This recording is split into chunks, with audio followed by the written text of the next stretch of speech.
Fostex model HP-A3 32-bit DAC, Fostex code, blah, blah, blah, blah, blah, serial number, made in Japan. You know how hard it is to find affordable audio stuff made in Japan? It's really, really hard. Now, I bought this because, well, that was one factor. Stop it, Chewbacca. That was one factor that caused me to grab it, was the made in Japan factor.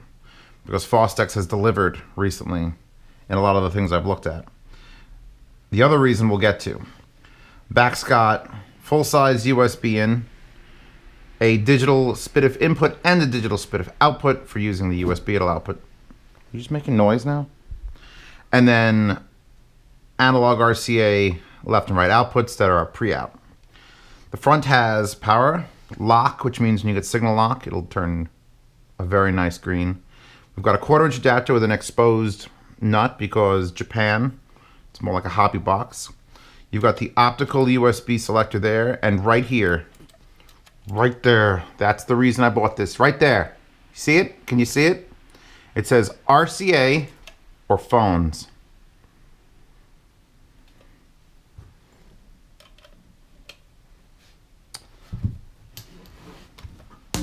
Oh, I would have shut those off, but we're doing a review. We got to do it live.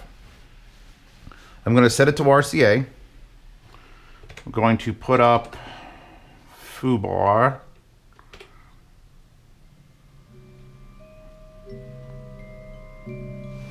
Adjust the Motiva Air Motive 5s. I'm going to plug in those headphones. And now, oh my God, I'm playing the headphones. I'm done with the headphones. And I'm playing speakers. Oh my God, the button. Marry me button, marry me button. It has an output select button, unlike every other DAC amp. Jesus, how long have I waited for that? Now, I don't know if that's a big enough selling feature to say, hey, spend $250 on this Japanese-made Fostex headphone amp, but it's a good start.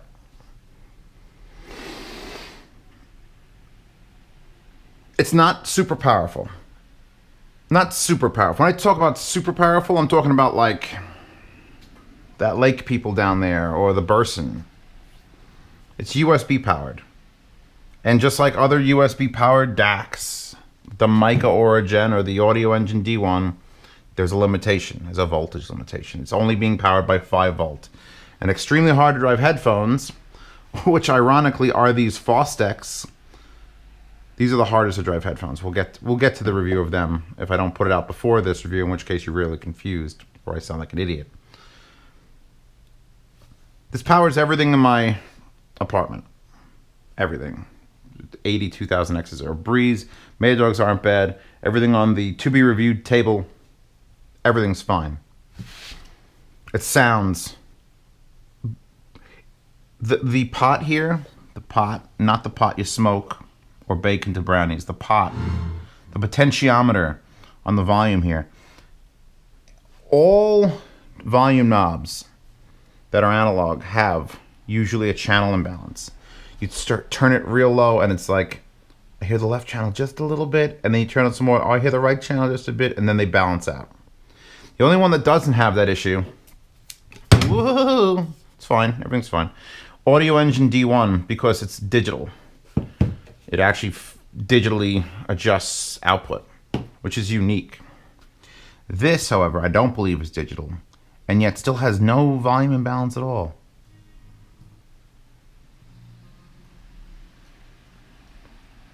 So that's Japan for you. I don't know if they internally balance it. If you want to look at this volume knob, it's very cool. They just decided to cut a giant gap, trench out of the top of it, and then the number, like you need a number, but the number is in the back on the wall, and the trench allows you to see what number you're at. And it goes from 0 to 10. Because the Japanese don't go to 11. Okay. You'll also note the LED color on the front. If I had to write a love note to this, it would be that I love their blue. Wait, no blue, and that would be the end of my love note. Red power with a green lock. If I switch to optical, there's obviously no optical plugged in. The lock lights off. If I had my Chromecast, which is currently in my bathroom, I could hook that up and we could watch it turn green for that and play both ways. Look how old school is that? Red and green. When you combine those two colors, I forget what the combination is. I think it's disgusting is what it becomes. But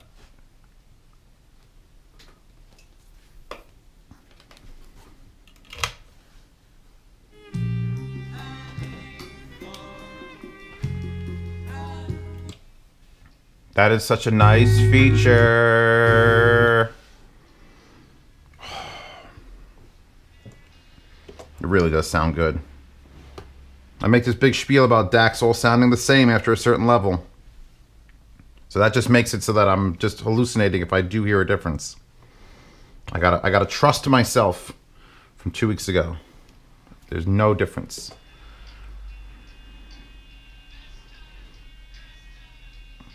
However, amps are different, so I could say that the amplifier in this is probably exceptional. We're talking our own level of like, wow. Now that's $50 more for the own, which is fully hooked up. No, I could disconnect it. So this is $50 more. It's my card. Obviously there's a size discrepancy. And this can choose multiple inputs. I mean, this has USB, optical, coaxial, and the line in. That's what separates this from the rest of the group. Is you could use the amplifier in it with an analog input. Which I've done. I've done several times.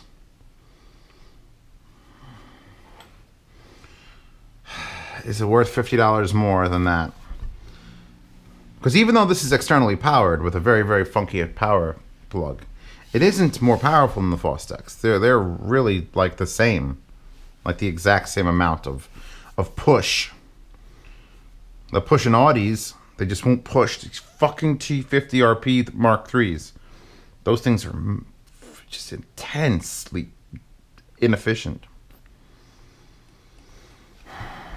I don't know. If I had to choose, where is this made? Does it say where it's made? China. So you're either going for a Chinese made. Right now, this is sort of like an ode to Japan review because Japan, the volume knob is so perfect.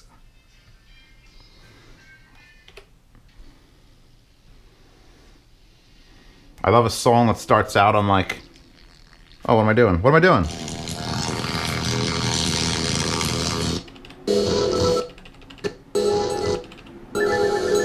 That's Orbital Nowhere to Run. KNOW. Thank you, garbage truck. All right.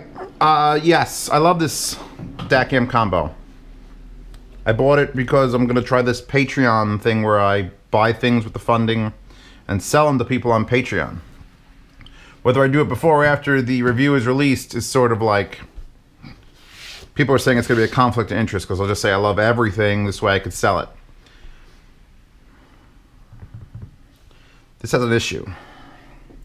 It's a very strange issue. First of all, remember when I read to you that it's a 32-bit DAC? Here, let me get the site up. 32-bit digital to analog converter headphone amp.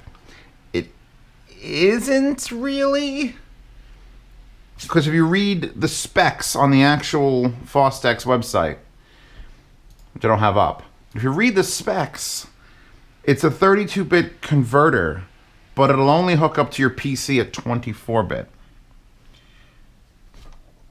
So I was going nuts looking for drivers to try to get it to 32-bit, and you couldn't get there, which isn't a huge deal breaker for me because I don't believe you need to go 32-bit unless you're doing some really, really low quality digital volume control.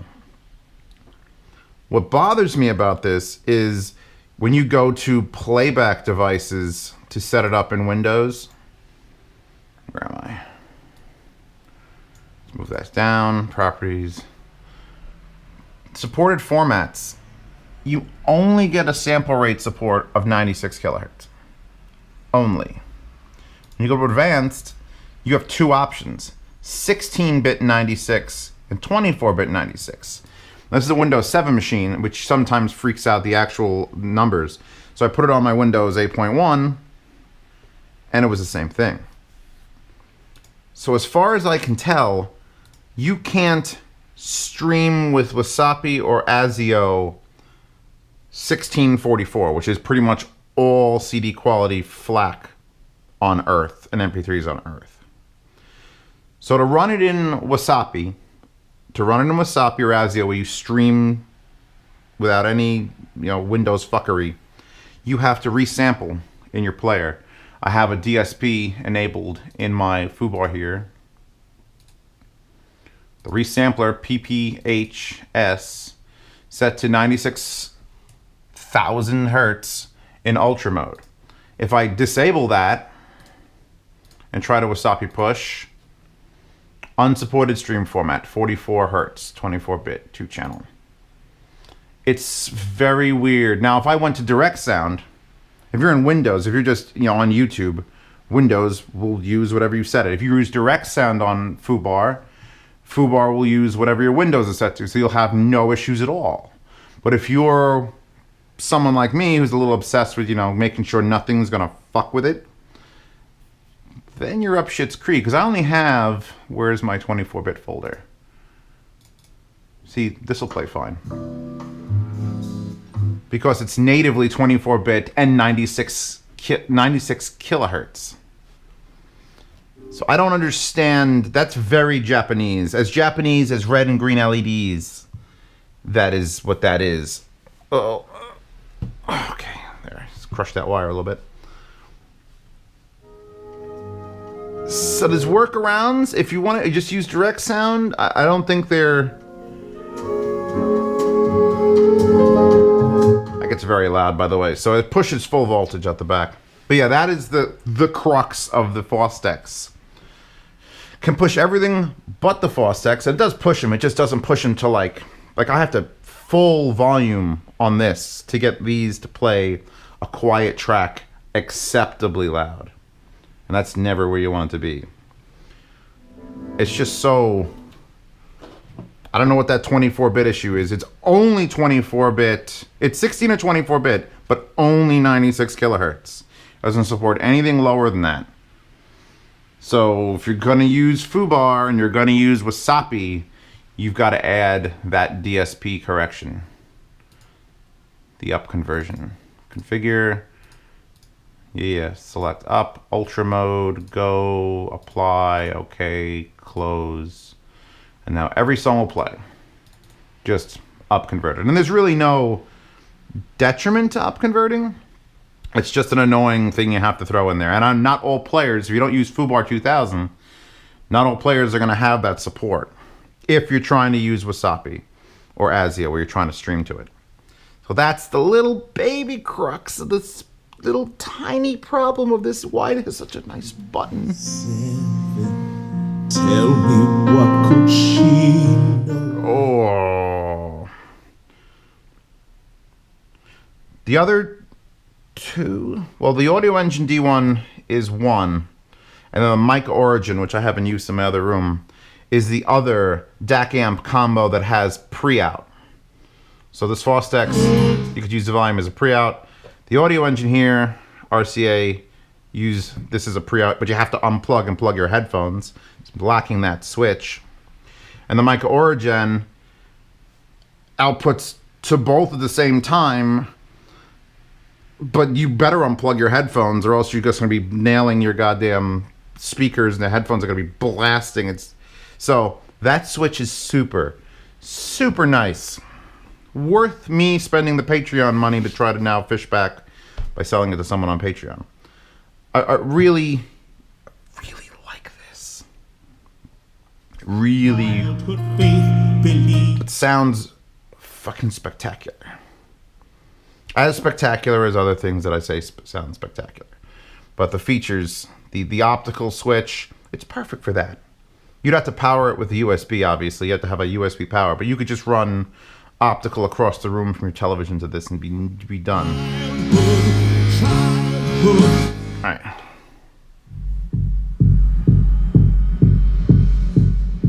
And I really do like the volume knob. So, I mean, the metal case is nothing to write home about. It's just that Made in Japan logo. That like makes it better. And it does come with little rubber feet and its own not blue USB cable. It's actually silver. I just left them in their box over there. So, if you want, again, I will announce now, Patreon supporters, you bought this, and Patreon supporters, you will now have a chance to buy this from me for savings.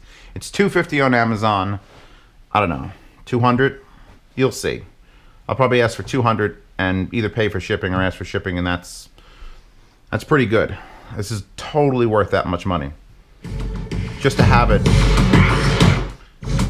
made from Japan.